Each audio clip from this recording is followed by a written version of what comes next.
আজ আমি ছাদে উঠেছি আমার গাছের কামরাঙ্গা শিম পাড়ার জন্য। এটা একটি থাইল্যান্ডি কামরাঙ্গা শিম।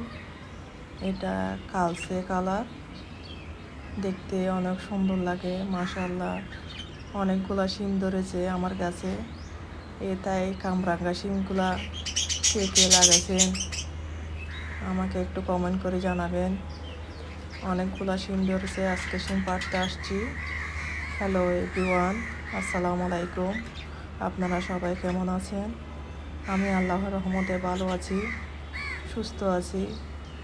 আজ আপনাদেরকে দেখাবো আমার কামরাঙ্গা শিম। এটা সচরাচর সব জায়গায় দেখা যায় না, নতুন জাত। আমি অনলাইন থেকে বিচি অর্ডার করে এনেছিলাম। এখান থেকে এই কামরাঙ্গা শিমগুলা রোপণ করেছিলাম। এগুলা ধরেছে এখন, বীজগুলা রোপণ করার পর এগুলা ধরেছে। এখন এগুলা পেরে আনছি। এগুলো আজকে আমি শুটকি দিয়ে রান্না করব, লইট্টা শুটকি দিয়ে। এগুলা এখন কেটে নিচ্ছি। এগুলা দুই পিস করে একটাকে একটু লম্বা লম্বা করে কেটে নিচ্ছি প্রথমে।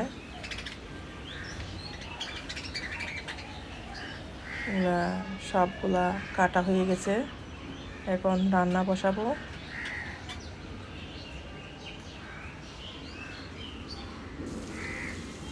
প্রথমে তেল দিয়ে দিছি ডেকচিতে।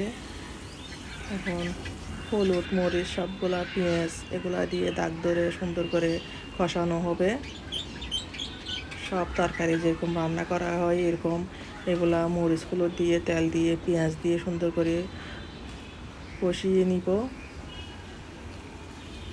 ভালো করে কষা হয়ে গেলে তারপর এখানে লইট্টা শুটকি দিব।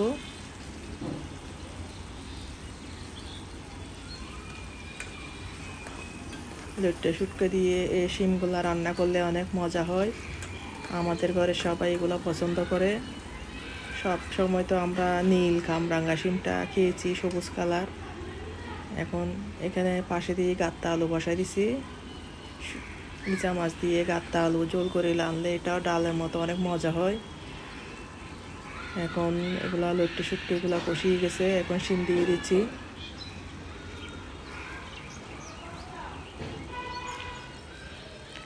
এখন শিমগুলা দিয়ে ভালো করে লাড়তে হবে, ভালো করে আর একটু কষিয়ে নিতে হবে।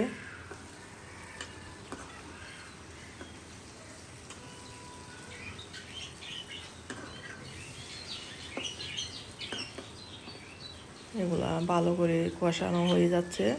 একটু অল্প করে পানি দিব যাতে না পুড়ে। একটু পানি দিয়ে একটু ভালো করে সিদ্ধ করতে হবে। ভালো করে কষিয়ে একটু ঢাকনা দিয়ে ঘুরে আরও 5 মিনিট রান্না করব।